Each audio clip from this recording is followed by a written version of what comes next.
اب وہ دہریہ چاروں طرف گھوم گھوم کر کے کہہ رہا ہے کہ دیکھو میں نے کہا تھا میرا مقابلہ کوئی نہیں کر سکتا ہے، یہ مسلمان عقیدے کے اعتبار سے غلط ہیں، اگر یہ سچے ہوتے تو ان کا عالم وقت پر آ جاتا ہے، مگر یہ آیا نہیں، اس کا مطلب یہ ہے کہ یہ اس کی شکست ہو گئی۔ ابھی وہ ڈینگے مار ہی رہا تھا کہ ایک عالم ربانی آتا ہوا دکھا۔ جب وہ دکھا تو مجمع میں شور مچا، مسلمانوں کا رہنما آ گیا، مسلمانوں کا قائد آ گیا، مناظر آ گیا۔ میدان میں وہ عالم دین پہنچے، دہریہ نے چیلنج کو یاد دلاتے ہوئے کہا کہ بات یہ طے ہوئی تھی کہ جو وقت پر نہیں آئے گا اس کی شکست مانی جائے گی۔ آپ وقت پر نہ آ سکے، آپ کی شکست ہو گئی، آپ کا نظریہ غلط ہے، میرا نظریہ صحیح ہے۔ عالم دین نے فرمایا کیا کوئی عذر قبول کیا جا سکتا ہے؟ اس دہریہ نے کہا کہ ہاں اگر عذر قابل قبول ہوگا تو ضرور قبول کیا جائے گا۔ عالم دین نے بڑی سنجیدگی سے ارشاد فرمایا میں جس راستے سے آ رہا تھا اتفاق سے راستے میں ایک دریا پڑ گیا، ایک ندی پڑ گئی، اب مجھے اسے عبور کرنا تھا، پار کرنا تھا، مگر وہاں پر مجھے کوئی کشتی نظر نہیں آئی۔ بہت دیر تک میں انتظار کرتا رہا مگر کوئی کشتی وہاں پر نہ دکھی، اسی میں تاخیر ہو گئی۔ کہا پھر کیا ہوا، کیسے آئے؟ کہا میں بہت دیر تک وہاں بیٹھا رہا اور جب مجھے کچھ دکھائی نہ دیا تو پھر میں وہاں اطمینان سے بیٹھ گیا۔ میں نے کیا دیکھا کہ ایک درخت آیا، ایک لکڑی کا بڑا سا ٹکڑا آیا اور میرے سامنے وہ آ کر کے پانی میں ٹھہر گیا، اور تھوڑی دیر کے بعد میں نے دیکھا کہ اس کے پٹرے چر گئے، ٹکڑے ٹکڑے ہو گئے۔ پھر تھوڑی دیر کے بعد میں نے دیکھا کہ اس میں جڑنے کا کام شروع ہو گیا، وہ پٹرے ایک دوسرے سے جڑنے لگے۔ پھر تھوڑی دیر کے بعد میں نے کیا دیکھا کہ وہ کشتی کی شکل بن گئے، وہ پٹرا جو ٹکڑے ٹکڑے تھا اب وہ ایک کشتی کی شکل میں بن گیا، اور پھر جب کشتی تیار ہو گئی تو وہ پانی میں تیرنے لگی۔ میں جلدی سے اس میں بیٹھ گیا اور پھر وہ کشتی چلی اور دوسری طرف وہ پہنچی۔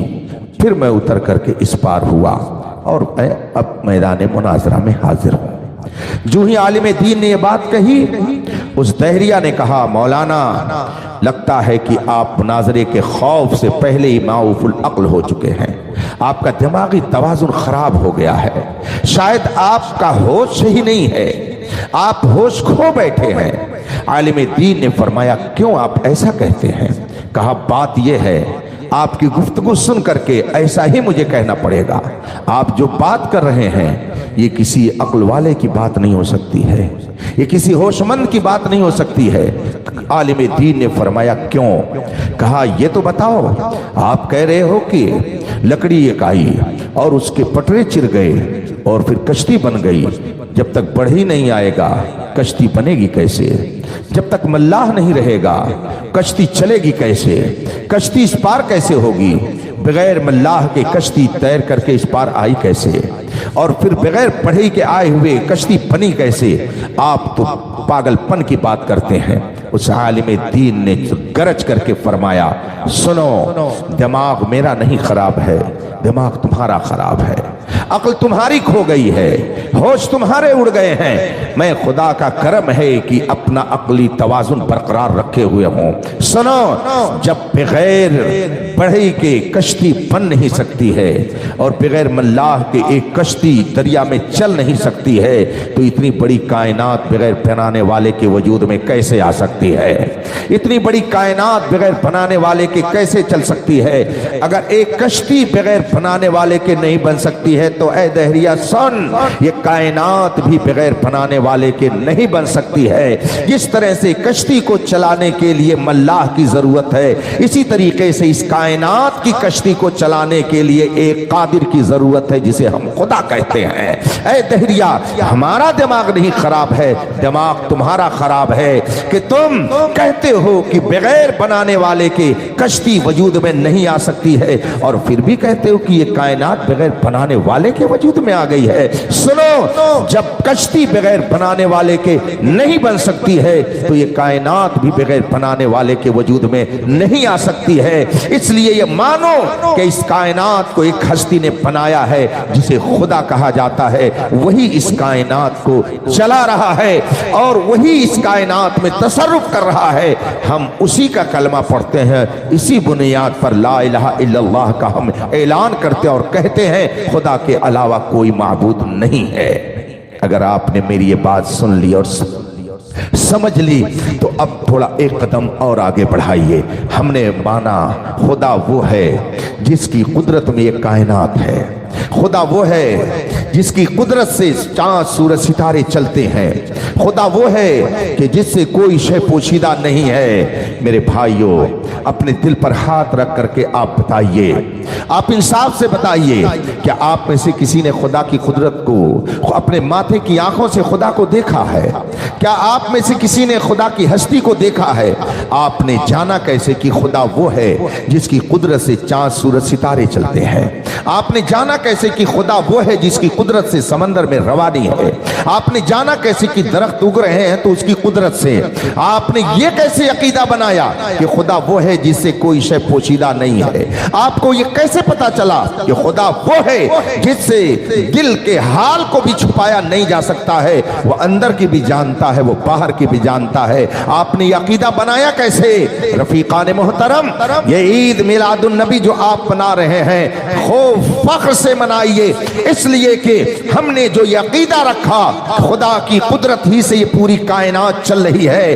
ہم نے خدا کی اس قدرت کو جانا تو اپنے باپ کے ذریعہ نہیں جانا، مصطفیٰ جان رحمت کی ذات کے ذریعہ جانا ہے۔ خدا نے اپنی قدرت کی جب پہچان کروانی چاہی اور خدا نے یہ چاہا کہ لوگ میری قدرت کو جانے اور پہچانے، تو اس نے اپنی قدرت کا جلوہ بنا کر کے مصطفیٰ کو اس کائنات میں پیدا کیا اور مصطفیٰ جان رحمت کو اس نے یہ طاقت دی، اے میرے محبوب، اگر کبھی ضرورت پڑ جائے تو سانچ کو دو ٹکڑے کر دینا، اگر کبھی ضرورت پڑ جائے تو سورج کو واپس بلا لینا، اے میرے محبوب، اگر کبھی ضرورت پڑ جائے تو درخت کو اشارہ کرنا، وہ درخت اپنی جگہ سے چل کر کے تیری بارگاہ میں حاضر ہو جائے گا۔ اے میرے محبوب، اگر کبھی ضرورت پڑے تو کلمے پڑھنے کے لیے پتھر کو بھی بولنے کی طاقت دے دینا۔ جب تیری طاقت کو یہ بندے دیکھیں گے تب تم اپنے آپ کو منوا کر کے کہنا کہ جب میری یہ طاقت ہے تو یقین کرو جس خدا نے مجھے یہ طاقت دی ہے وہ بڑی طاقت والا ہے۔ اگر تم میری قدرت کو تسلیم کرو گے تو میری قدرت کے ذریعہ تمہیں خدا کی قدرت کا علم ہو جائے گا۔ اس کا مطلب ہے کہ ہم نے خدا کی قدرت کو اگر جانا ہے تو مصطفیٰ جان رحمت کی قدرت کو دیکھ کر کے جانا ہے۔ ہم نے خدا کی طاقت کو اگر مانا ہے تو مصطفیٰ جان رحمت کی طاقت کو دیکھ کر کے مانا ہے۔ صحابہ کرام جو پہلے کفر کی دہلیز پر کھڑے رہتے تھے، انہوں نے اگر مصطفیٰ جان رحمت کو مانا اور ایک خدا کا کلمہ پڑھا، ہمیں آپ کو دیکھ کر کے نہیں، مصطفیٰ کی قدرت کو دیکھ کر کے انہوں نے دیکھا کہ نبی کی یہ طاقت ہے کہ یہ سورج کو واپس لا رہے ہیں، نبی کی یہ طاقت ہے کہ یہ چاند کو دو ٹکڑے کر رہے ہیں، نبی کی یہ طاقت ہے کہ وہ درخت کو اگر اشارہ کر دیتے ہیں تو اپنی جگہ سے چل کر ان کی بارگاہ میں آ جاتا ہے، نبی کی یہ طاقت کہ پہاڑ بھی ان کے سامنے سجدہ ریز ہو جاتا ہے، نبی کی یہ طاقت ہے کہ پتھر بھی انہیں سلام کرتا ہے۔ جب مخلوق کی یہ طاقت ہے تو بلا شبہ جس خالق نے انہیں وہ طاقت دی ہے بلا شبہ وہ بڑی طاقت والا ہے۔ تو نبی کی قدرت کو جان کر کے ہم نے خدا کی قدرت کو جانا ہے۔ اس لیے اگر کوئی نبی کی قدرت کو تسلیم نہیں کرتا اور کہتا ہم صرف خدا کو مانتے ہیں، سمجھ جائیے کہ یہ جھوٹا ہے، یہ غلط ہے۔ اس لیے کہ ہم نے نبی کی قدرت کے ذریعہ ہی خدا کی قدرت کو جانا ہے، ہم نے نبی کے پاور کو دیکھ کر کے ہی خدا کی طاقت کو تسلیم کیا ہے۔ تو جو نبی کی طاقت کو نہیں مانتا وہ حقیقت میں خدا کی قدرت کا انکار کرتا ہے۔ خدا کا شکر ہے کہ ہم نے خدا کی قدرت کی معرفت اگر حاصل کی ہے تو اس نبی کے ذریعہ جس کے بارے میں امام احمد رضا نے فرمایا سورج الٹے پاؤں پلٹے چاند اشارے سے ہو چاک اندھے نجدی دیکھ لے قدرت رسول اللہ۔ سبحان اللہ، نعرہ تکبیر، نعرہ رسالت، مسلک اعلی حضرت عقائد اہل سنت، نعرہ ہمارا تکبیر۔ عقیدہ ہے خدا سے کوئی شے پوشیدہ نہیں ہے، مگر آپ نے یہ جانا کیسے؟ آپ کو یہ عقیدہ کیسے ملا کہ خدا سے کوئی شے پوشیدہ نہیں ہے؟ اس عقیدے کو بھی اگر آپ نے مانا ہے تو نبی کے اس علم کو دیکھ کر کے، اس لیے کہ نبی کی ہی یہ طاقت ہے، نبی کا ہی یہ علم ہے کہ وہ اندر کا بھی جانتا ہے اور باہر کا بھی جانتا ہے۔ اسی لیے صحابہ کرام جو پہلے ایمان کی دولت نہیں رکھتے تھے، جب نبی کے علم غیب کو دیکھتے تھے تو فوراً کلمہ پڑھ لیتے تھے۔ آپ کو واقعہ یاد ہوگا، میں تفصیل میں نہیں جانا چاہتا، حضرت سیدنا عباس رضی اللہ تعالیٰ عنہ جو رسول پاک کے چچا ہیں، آپ کو معلوم ہے ان کے ایمان لانے کا واقعہ۔ جب جنگ بدر میں وہ کفار و مشرکین مکہ کی طرف سے اسلام پر اٹیک اور حملہ کرنے کے لیے مدینے آئے ہوئے تھے، بدر میں جنگ ہوئی، میدان بدر میں لڑائی ہوئی اور بہت سارے کفار و مشرکین موت کے گھاٹ اتارے گئے، بہت سے کفار و مشرکین قیدی بنائے گئے۔ ان قیدیوں میں حضرت سیدنا عباس رضی اللہ تعالیٰ عنہ بھی تھے جو رسول پاک کے چچا تھے، ان کو بھی قیدی بنایا گیا اور مدینے میں لایا گیا۔ صحابہ کرام تشریف فرما ہے، رسول پاک نے ان سے مشورہ چاہا، آپ بتائیں ان قیدیوں کے ساتھ کیا سلوک کیا جائے؟ کسی نے کوئی مشورہ دیا، کسی نے کوئی مشورہ دیا۔ اس کے بعد میں جو ہوا تفصیل واقعات کی کتابوں میں درج ہے، مگر حضرت سیدنا عباس رضی اللہ تعالیٰ عنہ کے بارے میں رسول پاک صلی اللہ علیہ وسلم نے ارشاد فرمایا کہ ان کو اس حکم سے اور اس مشورے سے الگ رکھا جائے، یہ عباس ہیں، یہ میرے چچا ہیں، یہ زبردستی میدان جنگ میں لائے گئے تھے، یہ آنے والے نہیں تھے مگر ان کو زبردستی لایا گیا ہے، ان کو الگ رکھا جائے، ان کے لیے اسپیشل میں یہ قانون بتاتا ہوں، ان کے ساتھ یہ سلوک کیا جائے، ان سے کہیے کہ یہ اتنا مال فدیے میں دے دیں، ان کو آزاد کر دیا جائے گا، ان کو قتل نہیں کیا جائے گا، ان کو آزاد کر دیا جائے گا، یہ فدیے میں اتنا مال دے دیں، ان کو آزادی حاصل ہو جائے گی۔ جب رسول پاک صلی اللہ علیہ وسلم نے یہ ارشاد فرمایا، حضرت عباس نے سنا اور فوراً انہوں نے رسول پاک سے کہا، بھتیجے تم نے میرے اوپر کیا لازم کر دیا؟ میں اتنا مال کہاں سے لے کر کے آؤں گا؟ تم کہہ رہے ہو کہ اتنا سونا اتنا مال دے دیں اور ان کو آزاد کر دیا جائے، مکہ جانے کی انہیں اجازت دے دی جائے، میرے پاس اتنا مال کہاں ہے کہ میں اپنے فدیے کے طور پر تمہیں دوں؟ میں تو اتنا مال رکھتا ہی نہیں ہوں۔ جو ہی حضرت عباس رضی اللہ تعالیٰ عنہ نے یہ بات کہی، میرے آقا سرور کونین صلی اللہ علیہ وسلم نے ارشاد فرمایا، چچا جان آپ کیا بات کہہ رہے ہیں؟ آپ یہ تو بتائیے کہ جب مکے سے چلے تھے مدینے پر حملہ کرنے کے لیے، آپ جب کفار مکہ کے ساتھ چلنے کا ارادہ کر کے گھر سے نکل رہے تھے، تو بتائیے آپ نے ڈبے میں بند کر کے چچی جان کو کیا دیا تھا؟ آپ نے کیا دیا تھا چچی جان کو؟ حضرت عباس رضی اللہ تعالیٰ عنہ اتنا سنتے ہیں، سننے کے بعد ان کے دل کی دنیا بدل جاتی ہے۔ آپ نے یہ واقعہ سنا ہوگا، حضرت عباس رضی اللہ تعالیٰ عنہ جب مکے سے چلنے لگے تو اپنی اہلیہ محترمہ رسول پاک کی چچی جان کو سونے کے کچھ ٹکڑے دے کر کے وہاں سے چلے تھے اور فرمایا تھا کہ دیکھو اگر میں جنگ میں کام آ گیا تو یہ سونا تمہارے کام آئے گا، اور اگر میں واپس آیا تو پھر اس سے زندگی گزارنے کے لیے تجارت کا کام کیا جائے گا، تجارت کی جائے گی، اسے بزنس کی جائے گی، اسے مال اکٹھا کیا جائے گا۔ یہ سونا جو گھر میں وہ دے کر کے آئے تھے، حضرت عباس اور ان کی اہلیہ رسول پاک کی چچی کے علاوہ کوئی تیسرا نہیں جانتا تھا، اور یہ واقعہ مکے میں پیش آیا۔ رسول پاک نے جو ہی حضرت عباس سے فرمایا، چچا جان جب آپ چل رہے تھے مکے سے تو چچی کو وہ بند ڈبے میں کیا دے کر کے آئے تھے؟ اتنا سننا تھا کہ حضرت عباس رضی اللہ تعالیٰ عنہ فوراً کلمہ طیبہ پڑھ کر کے دامن اسلام سے وابستہ ہو جاتے ہیں اور فرماتے ہیں، اے بھتیجے محمد، میں جب مکے سے چلا تھا گھر میں نے اپنی بیوی کو جو سونا رکھنے کے لیے دیا تھا، میرے اور اس کے علاوہ کوئی نہیں جانتا تھا۔ تو مدینے میں بیٹھ کر کے اگر مکے کی حالت کو جان سکتا ہے تو بلا شبہ تو عام انسان نہیں ہے، خدا کا نبی ہے۔ میں تسلیم کرتا ہوں، اشہد ان لا الہ الا اللہ و اشہد ان محمد عبدہ و رسولہ۔ کلمہ طیبہ پڑھ کر کے وہ صاحب ایمان ہو جاتے ہیں۔ نبی کے علم غیب کو دیکھ کر کے خدا کو مان لیا،